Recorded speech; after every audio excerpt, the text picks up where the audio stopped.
మకర రాశి వారికి నెగిటివ్ ఫలితాలు ఎక్కువ ఉన్నాయి. ప్రతి చిన్న విషయం కూడా కొంత ఇబ్బంది కలిగించే అవకాశం కలిగి ఉంటారు. ఈ పని చేద్దాం అనుకున్నా కూడా కొంత చిన్న చిన్న విషయాన్ని కూడా చికాకులు ఏర్పడే అవకాశం, కొంత అప్ అండ్ డౌన్స్ ఉండే అవకాశం కలిగి ఉంటారు.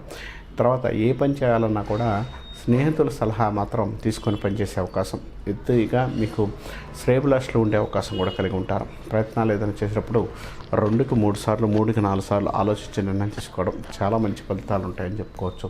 నూతన ప్రయత్నాలు మీకు అనుకూలంగా ఉండడానికి, సక్సెస్ రావడానికి అవకాశం కలిగి ఉంటారు. నూతనంగా గృహ యోగాలు, భూమి సంతోషాలు, మంచి డెవలప్మెంట్ ఉండే అవకాశం.